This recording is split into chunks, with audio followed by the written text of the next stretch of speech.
राजीव गांधी से किसने कहा कि आप प्रधानमंत्री बनिए? आखिरकार इंदिरा गांधी की हत्या के बाद राजीव गांधी प्रधानमंत्री कैसे बन गए? दरअसल इंदिरा गांधी की हत्या के बाद भारतीय राजनीति में भूचाल आ गया। जब इंदिरा गांधी की हत्या हुई तो राजीव गांधी बंगाल में रैली कर रहे थे। वहीं तत्कालीन राष्ट्रपति ज्ञानी जैल सिंह विदेशी दौरे पर थे। एक बार फिर भारत में अगले प्रधानमंत्री के नाम को लेकर चर्चा छिड़ गई। जब फैसला हुआ कि राजीव गांधी प्रधानमंत्री बनेंगे तो सोनिया गांधी उनसे क्यों झगड़ने लगी? कैसे बने प्रधानमंत्री की इस एपिसोड में आपको बताते हैं कि राजीव गांधी भारत के प्रधानमंत्री कैसे बन गए। 31 अक्टूबर 1984 को कमांडो बेअंत सिंह और सतवंत सिंह ने प्रधानमंत्री इंदिरा गांधी की गोलियां मारकर हत्या कर दी। जब इंदिरा गांधी की हत्या की गई उस समय उनके बेटे राजीव गांधी पश्चिम बंगाल के कोंडाई में एक जनसभा को संबोधित कर रहे थे। उनके साथ मंच पर प्रणब मुखर्जी भी मौजूद थे। पुलिस वायरलेस पर प्रणब मुखर्जी को जानकारी मिली कि इंदिरा गांधी पर जानलेवा हमला हुआ है। उन्होंने पर्ची लिखकर राजीव गांधी को भाषण जल्दी खत्म करने के लिए कह दिया। इसके बाद सुबह 9:40 पर वो दिल्ली के लिए निकल पड़े। रास्ते में राजीव गांधी ने प्रणब मुखर्जी से रुआंसे होकर पूछा, क्या मेरी माँ इन गोलियों की हकदार थीं? राजीव की बात सुनकर प्रणब मुखर्जी के मुंह से एक शब्द भी नहीं निकला। अभी राजीव गांधी दिल्ली पहुंचे भी नहीं थे कि भारत के अगले प्रधानमंत्री के नाम को लेकर चर्चा शुरू हो गई। राजीव गांधी के चचेरे भाई और विश्वास पात्र अरुण नेहरू को जब पता चला कि राष्ट्रपति ज्ञानी जैल सिंह ओमान में है, उन्होंने कांग्रेस के सीनियर नेताओं से बात की। दरअसल अरुण नेहरू की योजना थी कि जैसे ही राजीव गांधी कोलकाता से दिल्ली लौटेंगे, उन्हें राष्ट्रपति की गैर हाजिरी में उपराष्ट्रपति प्रधानमंत्री की शपथ दिला देंगे। हालांकि कुछ नेताओं ने सुझाव दिया कि इसे कानूनी तौर से चुनौती दी जा सकती है।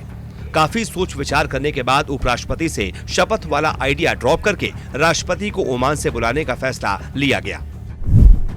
दिल्ली में प्रधानमंत्री के नाम पर मंथन चल रहा था तो वहीं करीब 1 बजे राजीव गांधी कोलकाता से उड़ान भर चुके थे।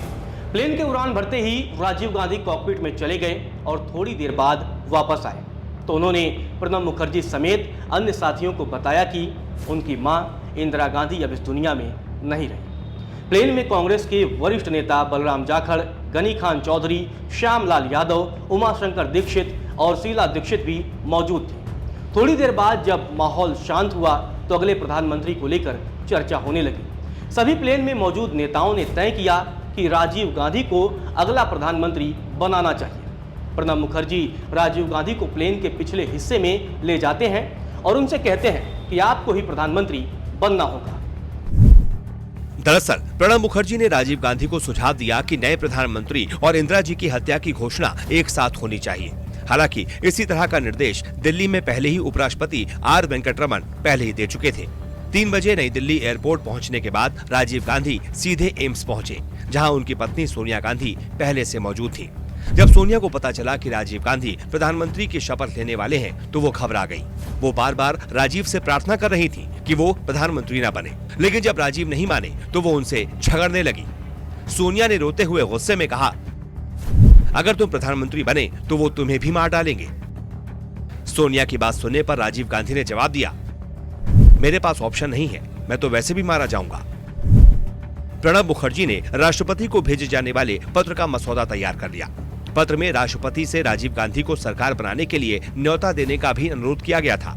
इसी बीच राष्ट्रपति ज्ञानी जैल सिंह दिल्ली पहुंचते ही एम्स पहुंचे। इसके बाद राजीव गांधी ज्ञानी जैल सिंह के साथ राष्ट्रपति भवन पहुंचे। राष्ट्रपति भवन पहुंचने पर ज्ञानी जैल सिंह ने कहा, मैंने राजीव गांधी को सरकार बनाने के लिए आमंत्रित करने का फैसला पहले ही कर लिया था। शाम के 6:45 हो गए थे। राष्ट्रपति ने राजीव गांधी को प्रधानमंत्री पद की शपथ दिलाई।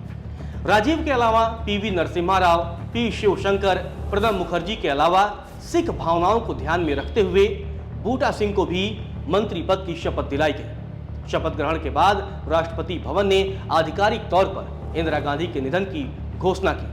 उपराष्ट्रपति आर वेंकटरमन ने दूरदर्शन पर देश को सूचित करते हुए बताया कि इंदिरा गांधी का निधन हो गया है और राजीव गांधी की अगुवाई में नई सरकार ने शपथ ले ली है।